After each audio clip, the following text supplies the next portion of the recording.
U Srbiji je u protekla 24 časa testirano 10.310 osoba, od kojih je 352 pozitivno na koronavirus. U protekla 24 sata preminulo je 9 osoba. Na respiratoru se trenutno nalazi 198 pacijenata.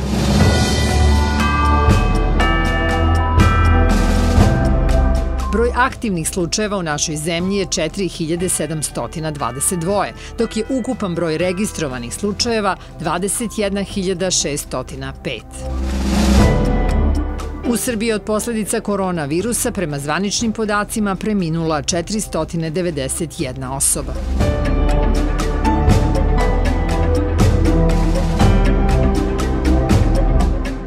27-godišnja trudnica koja je bila na respiratoru, a koja je juče izgubila bebu odmah po rođenju, preminula je u Nišu. U COVID bolnici u ovom gradu hospitalizovano je 17 dece, rekao je dr. Radmilo Janković i dodao da se u jedinici intenzivne nege nalazi više od 60 pacijenata, i starijih i mlađih. Najviše novoobolelih registrovano je u Beogradu, Šapcu, Novom Sadu, Kraljevu, Kragujevcu. Za 24 sata na klinici za infektivne i tropske bolesti pregledano je više od 200 pacijenata.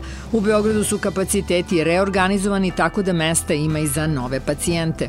Ministar Zoran Đorđević obišao je gerontološki centar u Subotici, u kojem prema poslednjim informacijama postoje novi slučajevi zaraze koronavirusom. Svi zaraženi imaju lakšu kliničku sliku i zbrinuti su na adekvatan način, rekao je Đorđević. Od juče se lakše stiže do rezultata testova na koronavirus. Onima koji se registruju na portalu e-uprave stizaće notifikacija da su rezultati PCR testova gotovi. Usluga je besplatna, a podaci korisnika zaštićeni. Epidemiolog Predrag Kon kaže da ne postoji najbolja vakcina. Ili je registrovana za upotrebu i može da bude korišćena ili nije, nema između. Govoreći o oksfordskoj vakcini koja je dobila zeleno svetlo, Kon je naveo da je vakcina verovatno završila 3. fazu, ali je objasnio da su naše zakonske norme za upotrebu vakcine stroge, da se mora završiti 4. faza, tako da možemo još oko pola godine čekati na nju.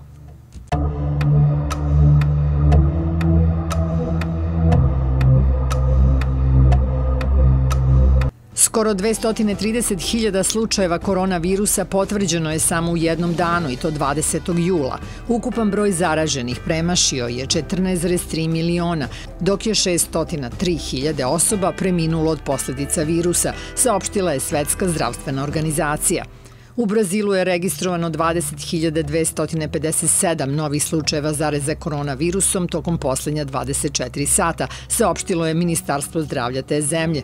Preminule su 632 osobe. Ukupno je u Brazilu, zemlji koja je na drugom mestu po broju zaraženih, odmah posle Sjedinjenih Američkih Država, obolelo više od 2.100.000 ljudi, a preminulo je 80.000. Iran je zabeležio rekordan dnevni broj smrtnih slučajeva od koronavirusa, pošto je u poslednja 24 sata, prema podacima Ministarstva zdravlja, preminulo 229 ljudi.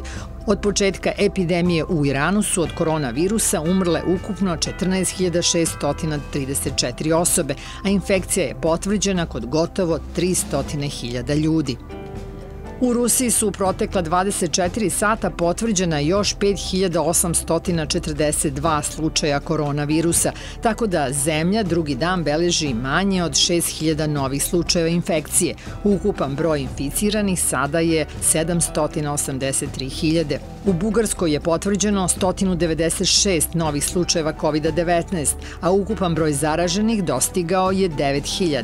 U protekla 24 sata umrlo je 8 pacijenata, tako da je ukupan broj preminulih od početka epidemije u toj zemlji 308.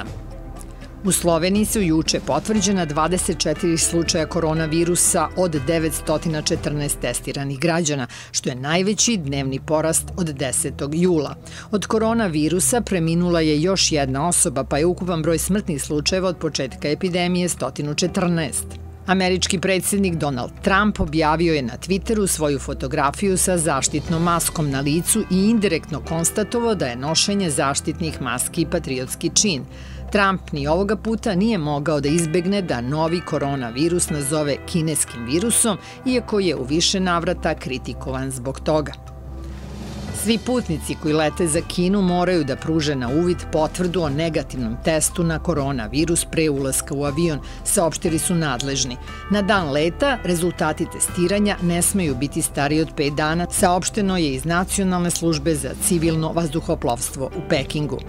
Prva ruska vakcina protiv koronavirusa je spremna, rekao je zamenik ruskog ministra odbrane Ruslan Calikov i dodao da su je napravili vojni eksperti i naučnici Nacionalnog instituta za epidemiologiju i mikrobiologiju Gamaleja.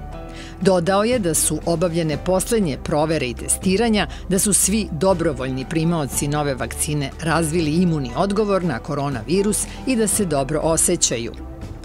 U Kini su u trci za vakcinom najdalje otišle 3 kompanije. 2 su već u 3. poslednjoj fazi kliničkog ispitivanja na ljudima, a jedna je veoma blizu tome. Budući da koronavirusa u Kini gotovo da nema, kineske kompanije svoje potencijalne vakcine testiraju u drugim zemljama u kojima je epidemija aktivna, poput Brazila.